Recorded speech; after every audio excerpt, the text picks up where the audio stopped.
Guys, দেশি চিংড়ি দিয়ে কচুরলতি খেতে কার না ভালো লাগে? আমার তো সেই ভালো লাগে।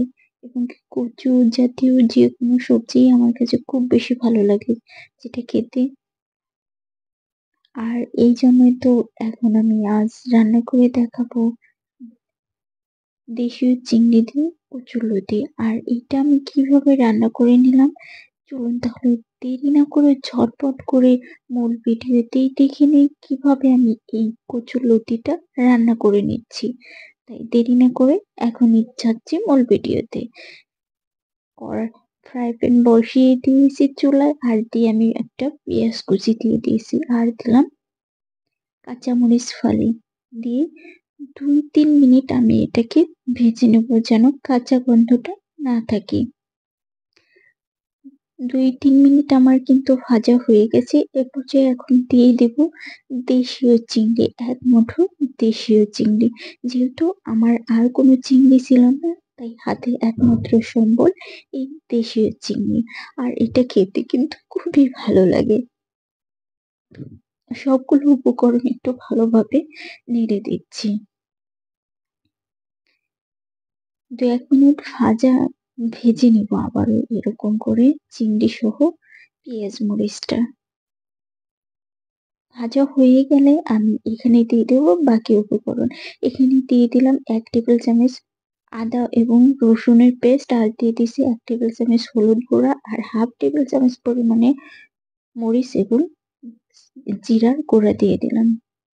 আর এখন আমি দিয়ে দেবো কিছুটা পানি যেন মশলাগুলো কোনোভাবে পুড়ে না যায়।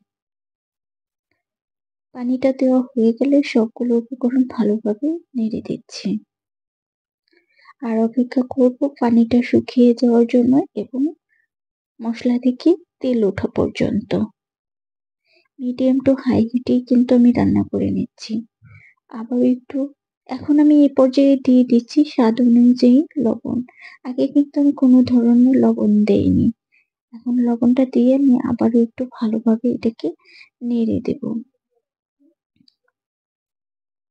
নাড়া হয়ে গেলে আমি অপেক্ষা করব তেল ওঠা পর্যন্ত মশলা থেকে। রান্না কিন্তু খুবই সহজ। আর রান্না না একটা আর্ট, এই আর্টটার জন্য আপনি কিন্তু কিছুটা পরিশ্রম অবশ্যই করতে হবে। মশলা থেকে কিন্তু তেল উঠে আসছে। এ পর্যায়ে আমি এখন দিয়ে দেব আগে থেকে কেটে এবং ধুয়ে রাখা হাফ কেজি কচুরলতি। সত্যি কথা বলতে লতি খেতে কিন্তু আমি সবসময়ের জন্যই পছন্দ করি। আর সিজনাল এর সময় লতিটা যে মজাটা না লাগে, এই সময়ে লতিগুলা কিনতে কিন্তু দ্বিগুণ মজা লাগে। আমার আমার ভাবনা থেকে আমি এটা বলেছি। আপনাদের কাছেও কি এটা মনে হয়? এখন আমি ঢাকনা দিয়ে ঢেকে রেখে দেবো 5-6 মিনিট। ঢাকনাটা এ পর্যায়ে তুলে নিচ্ছি। আর এই কচুরলতি থেকে অল্প অল্প করে পানি বের হয়েই কিন্তু এটা সিদ্ধ হবে। আর এখানে আমি কোনো ধরনের পানি দেব না। অনেকেই হয়তোবা কিছুটা পানি দিয়ে এটাকে সিদ্ধ করে।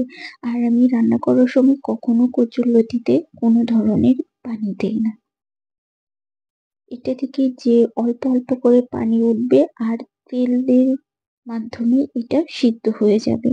আমি কয়েকবার ঢাকনা দিয়ে আবার ঢাকনা তুলে নেড়ে চেড়েই কিন্তু আমি এটাকে রান্না করে নেব। কালারটা কিন্তু অথেন্টিক কালারই রয়ে গেছে, দেখতেই পারছেন আপনারা। আর আমি এভাবেই নেড়ে দিচ্ছি যেন নিচের দিকে কোনোভাবে লেগে না যায় বা পুড়ে না যায়। অপেক্ষা করব আরো কিছুক্ষণ সময়। দেখতেই পারছেন, আবারও আমি একটু নেড়ে দেব। লতিটা কিন্তু প্রায় সিদ্ধ হয়ে আসছে, কিছুটা বাকি আছে। আর লতি থেকেও অনেকটা পরিমাণে তেলও কিন্তু বের হয়ে আসছে। প্রায় 80% আমার রান্না কিন্তু শেষ হয়ে আসছে, আর কালারটা কিন্তু অথেন্টিক কালারই রয়ে গেছে। আমার রান্নার এ পর্যায়ে একেবারে ফাইনাল স্টেজে চলে আসছে। আর এই লোভনীয় কচুরলতি, তাও আবার দেশীয় চিংড়ি দিয়ে। আর আমার এই লতি রান্না দেখে কার কার লোভ চলে আসছে সেটা অবশ্যই কমেন্ট করে জানাবেন। আর কে কোথা থেকে ভিডিও দেখছেন সেটা অবশ্যই জানাবেন। আমার ভিডিও ভালো লাগলে অবশ্যই আপনারা একবার হলেও বাসায় ট্রাই করে দেখবেন এভাবে কচুরলতি রান্না করে। আজ আর দেরি করবো না, সবাই ভালো থাকবেন, সুস্থ থাকবেন। আজকের ভিডিও এখানেই শেষ করে দিচ্ছি। পরিবেশনের জন্য জাস্ট বাটিটা করে নেব। আল্লাহ হাফেজ।